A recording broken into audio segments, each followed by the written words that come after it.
Welcome everyone. आज हम लोग पढ़ने जा रहे हैं एलसीएम के बारे में और हमारी एलसीएम से रिलेटेड जो भी प्रॉब्लम्स हैं उनको हम कम से कम टाइम में कैसे सॉल्व करें, हम उसके बारे में आज डिस्कस करेंगे। ठीक है। जैसे कि आप सभी लोगों को पता है कि आजकल के कम्पिटिटिव एग्ज़ाम में जिधर टाइम की बहुत ज़्यादा शॉर्टेज होती है, वहाँ पे हम अपने स्कूल टाइम के जो मेथड हैं एलसीएम को सॉल्व करने के वो नहीं यूज़ कर सकते, क्योंकि ये मेथड जो होते हैं वो बहुत ज़्यादा टाइम कंज्यूमिंग होते हैं। मैं आज आप लोगों को इस मेथड का एक बेस्ट अल्टरनेटिव मेथड बताऊंगा, जिससे हमारी एलसीएम की प्रॉब्लम्स काफ़ी जल्दी सॉल्व हो जाएंगी। ठीक है। हम स्टार्ट करते हैं एक बेसिक एग्जांपल के साथ कि एलसीएम ऑफ 2 और 4 क्या होगा। अब मैं बताता हूँ आपको। देखो, अब 4 एक ऐसा नंबर है जो 2 के टेबल में आ रहा है, क्योंकि 2 × 2 4 होता है, तो इसका एलसीएम आ गया 4। अब एलसीएम की डेफिनेशन क्या बोलती है इसके अकॉर्डिंग कि 4 एक ऐसा नंबर है, छोटा, लीस्ट है ना। 4 एक ऐसा छोटा नंबर है जो 2 के टेबल में भी आ रहा है और 4 के टेबल में भी आ रहा है। ठीक है, तो इसका आंसर आ गया 4। अब 3 और 6 का अगर एलसीएम फाइंड करना है तो इसका आंसर आ गया 6, क्योंकि 6 जो है वो कम्प्लीटली 3 के टेबल में आ जाता है। अगर कोई नंबर जो कम्प्लीटली दूसरे के टेबल में आ जाता है तो जो वही नंबर होगा वही उसका आंसर होगा। अब 4 और 16 का एलसीएम क्या होगा? 16, क्योंकि 16 एक ऐसा नंबर है जो 4 के टेबल में आ रहा है, तो इसका 16। इसका मतलब ये हुआ 16 सब एक ऐसा छोटा नंबर है, सबसे छोटा नंबर 16 है जो 4 और 16 दोनों के टेबल में आ रहा है। अब हम मूव करते हैं इससे थोड़ा सा एक लेवल ऊपर। अगर मान लो उसने हमें बोला कि आप 2, 4 और 6 का एलसीएम फाइंड करो, तो हम कैसे करेंगे?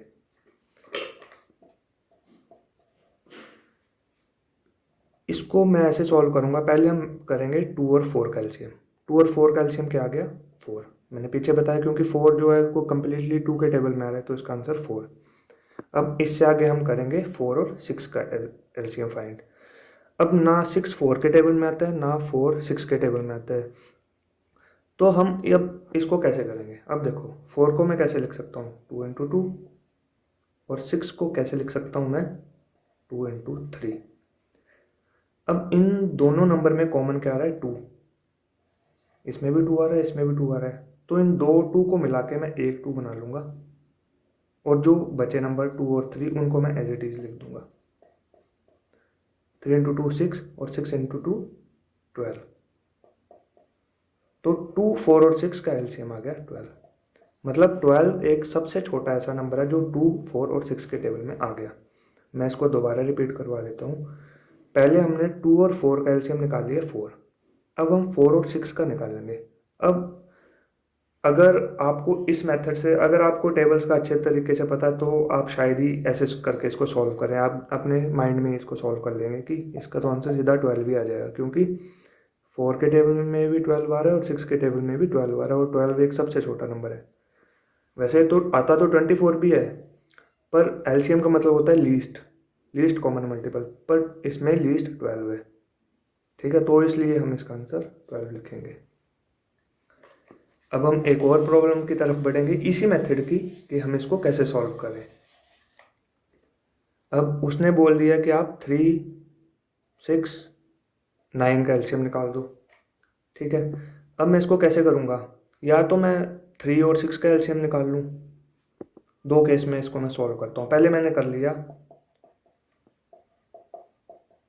पहले मैंने 3 और 6 का निकाल लिया। इसका एलसीएम क्या है? 6। अब 6 और 9 का निकालना है। ठीक है। अब 6 और 9 का एलसीएम मेरे को तो टेबल पता है, तो मैंने डायरेक्ट लिख लिया 18। अगर आपको प्रॉब्लम आ रही है इसको फाइंड करने में, तो आप इसको ऐसे लिखो। 6 को मैं कैसे लिख सकता हूँ? 2 × 3। और 9 को मैं कैसे लिख सकता हूँ? 3 × 3। अब इन दोनों नंबर में कॉमन क्या आ रहा है? 3। तो इन दो जो कॉमन आ रहा है उसको एक बार लिखते हैं, 3 × और जो नंबर बच गए उसको एज इट इज वैसे लिख दो। 3 × 3 9 × 2 18। अब देखो, पहले मैंने 3 और 6 का इसमें करा। अब इस केस में मैं पहले 3 और 9 का एलसीएम निकालूंगा। 3 और 9 का एलसीएम क्या आ गया? 9। अब आगे क्या आ गया? 6। अब ना 6 9 के टेबल में आता है और ना 9 6 के टेबल में आता है, तो इसको हमें इस मेथड से सॉल्व करना पड़ेगा। इसको मैं लिख दूंगा 3 × 3, और इसको मैं लिख दूंगा 3 × 2। जो कॉमन आ गए उनको उतार दो, और जो बच गए उनको वैसे ही लिख दो। ठीक है,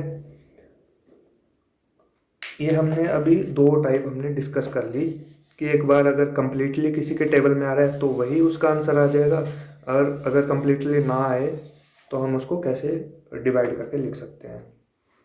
अब मैं आपको OD1 का एक लॉजिक बताता हूँ।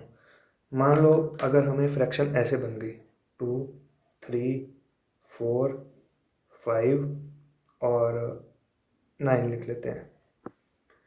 तो इस केस में ऑड नंबर भी है, इवन भी है, तो मैं इसको क्या करूँगा, मैं पहले ऑड को अलग करके लिख लूँगा 2 और 4, 3, 5, 9। अगर आप ये ऑड इवन अलग नहीं भी करना चाहो तो भी आप क्वेश्चन कर सकते हो। कैसे? 2 और 4 का एलसीएम क्या आ गया? 4, ठीक है। 3 और 9 का एलसीएम क्या आ गया? 9, क्योंकि 9 जो है वो 3 के टेबल में कम्प्लीटली आ रहा है। 3 इंटू 3 9, तो 9 और 3 का एलसीएम क्या आ गया? 9। अब बचा क्या? 5। मतलब हमें 4, 9 और 5 का एलसीएम फाइंड करना पड़ेगा।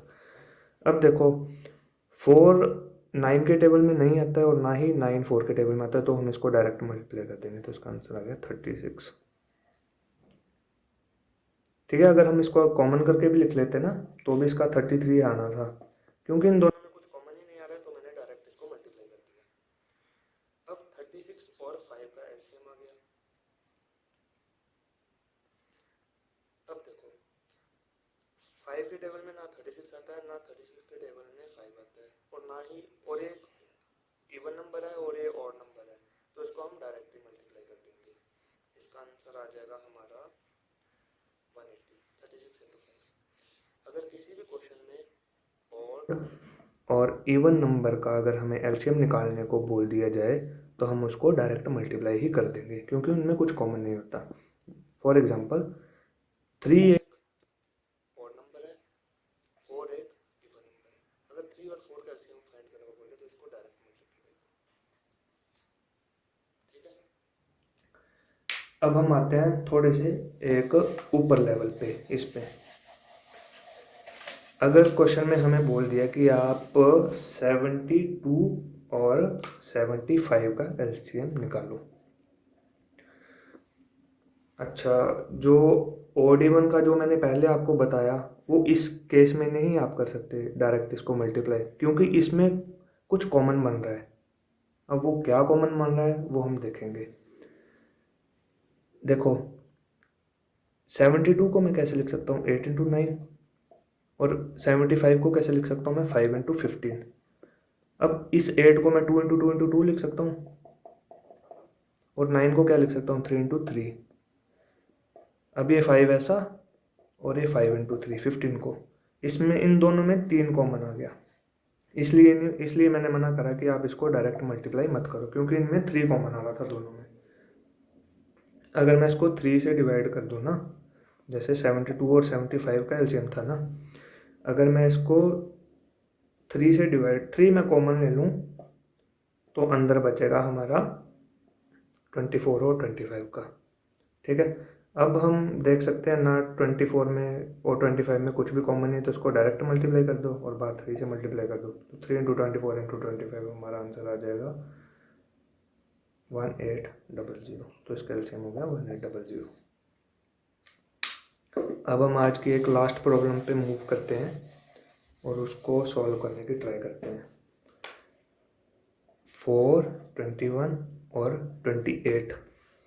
अब आप ये मत देखना कि ये ऑड है और ये इवन है तो इसको डायरेक्ट मल्टीप्लाई कर दो। डायरेक्ट मल्टीप्लाई तब तक मत करो जब तक उनमें कुछ कॉमन नहीं आता। जब तक उनमें कुछ कॉमन आ रहा है तब हम उसको डायरेक्ट मल्टीप्लाई नहीं कर सकते, अदरवाइज डायरेक्ट मल्टीप्लाई कर दो।